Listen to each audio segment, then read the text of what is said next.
గురుభ్యో నమః. శ్రీ మహాగణాధిపతే నమః. శివాయ గురువే నమః. ములుగు శివజ్యోతి ఛానల్ ప్రేక్షకులకు నా నమస్కారాలు.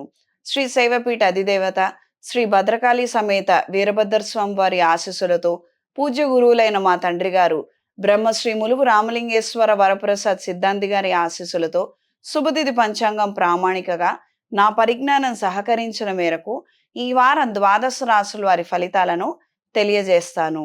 ముందుగా గోచారం. మిథున రాశిలో కుజుడు, కర్కాటక రాశిలో గురువు, సింహరాశిలో రవి, బుధుడు, కేతువు, కన్యా రాశిలో శుక్రుడు నీచస్థితి, కుంభరాశిలో రాహువు, మీనరాశిలో శనీశ్వరుడు వక్రించి ఉన్నారు. మీనరాశి వారికి ఈ రాశిలో శనీశ్వరుడు వక్రించి ఉన్నారు. వ్యయస్థానంలో రాహువు, సప్తమ స్థానంలో శుక్రుడు నీచ స్థితి, ఆరింట రవి, బుధుడు, కేతువు, పంచమ స్థానంలో గురువు, చతుర్థ స్థానంలో కుజుడు ఉపయోగపడడు.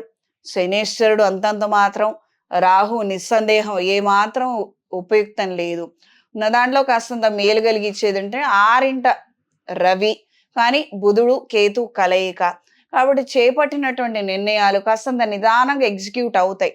హడావుడి పడి ఏదో ఊదరు పడిపోయి ఇప్పటికిప్పుడు సాధించాలి, ఇప్పటికిప్పుడు నెరవేర్చుకోవాలి అన్నటువంటి ఏవైనా ముఖ్యమైన కార్యక్రమాలు ఉంటే ఖచ్చితంగా ఇంట్లో వాళ్ళ సహాయ సహకారాలు తీసుకోండి. మీతో కూడా ఇంకెవరైనా చెయ్యేస్తేనే పనులు జరుగుతాయి. ఇది గ్రహించుకోగలుగుతారు. ఈ జీవిత భాగస్వామి విషయాలలో కూడాను తొందరపడి మాత్రం ఏ నిర్ణయం చేయవద్దు. వాళ్ళ ఆరోగ్య విషయాలు కావచ్చు, ఏమైనా చిన్న చిన్న చికాకులు కావచ్చు, సంతానానికి సంబంధించిన విషయాలు కావచ్చు, నిదానంగా నిర్ణయం చేయండి.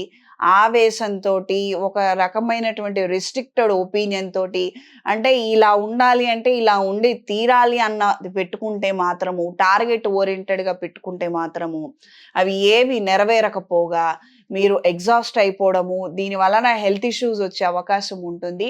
మీ ఆరోగ్య విషయాలు, మానసిక ఆరోగ్య విషయాల్లో జాగ్రత్తలు అవసరం. ఈ వారం చేసుకోదగినటువంటి ప్రత్యేకమైనటువంటి పరిహారము, దుర్గాదేవి అమ్మవారి దేవాలయంలో రాహుకాల సమయంలో ఏ రోజైనా పర్వాలేదు, మంగళవారం ఆదివారం అయితే గనక మహా మంచిది. రాహుకాల సమయంలో రాహుకాల దీపాన్ని దుర్గాదేవి దేవాలయంలో లేదా ఏదైనా అమ్మవారి దేవాలయంలో దీపారాధన చేసుకోగలరు. దీని వలన కాస్తంత ప్రతికూల ప్రభావం తగ్గి కాస్తంత మీరు ఉత్సాహాన్ని కలిగి ఉంటారు. ఈ శ్రావణ మాసంలో గురుబలం పెరగడం కోసము మంగళవారం రోజున మంగళగౌరీ దేవి అష్టోత్తరం చదువుతూ సుమంగళి పసుపుతో అమ్మవారికి అర్చన చేసుకొని ఆ బొట్టును నుదుటన ధరించండి. దీని వలన మంచి జరుగుతుంది. తీవ్రంగా బాలేదు, అసలు ఏమి కనుచూపు మేరలో ఆశాజనకంగా లేదు అన్న నిరుత్సాహంతో ఉన్నవారు అఘోర పాశుపత హోమాన్ని జరిపించుకోగలరు. ఈ రాశిలో జన్మించిన స్త్రీలకు ఆరోగ్య విషయాల్లో జాగ్రత్తలు అవసరం. ఇంతకు ముందు నుంచే ఏదైనా ట్రీట్మెంట్స్ తీసుకుంటున్నారు, ఏమైనా అనారోగ్య సమస్యలు ఉన్నాయంటే అవి ఇప్పుడు తీవ్ర రూపం దాల్చి కాస్త ప్రొసీజర్స్ వరకు వెళ్ళే అవకాశం ఉంటుంది. లేదు ఉన్న దాంట్లో ఇప్పుడు ట్రీట్మెంట్ తీసుకుంటే బాగుంటుంది, కొంతకాలం జరిగిన తర్వాత ప్రొసీజర్ తీసుకోగలుగుతాం అనుకుంటే ఆ విధంగా నిర్ణయం చేయండి.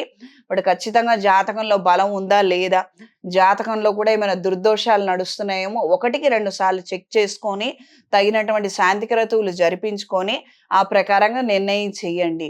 ఎప్పుడైనా కూడానండి జాతకంలో జరుగుతుంది, మంచి కావచ్చు చెడు కావచ్చు అని ఉంది, అది ట్రాన్సిట్ గోచారంలో కూడా ఇప్పుడు మంచి జరిగే అవకాశం ఉంది అని ఎప్పుడైతే ఇవి కోయిన్సైడ్ అవుతాయో అప్పుడు మంచి జరుగుతుంది.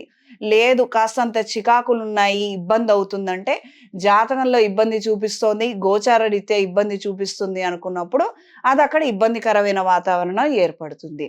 కొంతలో కొంత మెరుగైన విషయం ఏంటంటే ఎంతటి సమస్య వచ్చినప్పటికీ కూడాను వైద్య సహాయాన్ని మీరు పొందగలుగుతారు. మీరు నిరాకరించకుండా ఉండి అందుకు సిద్ధంగా ఉంటే అంత మాత్రం చాలు.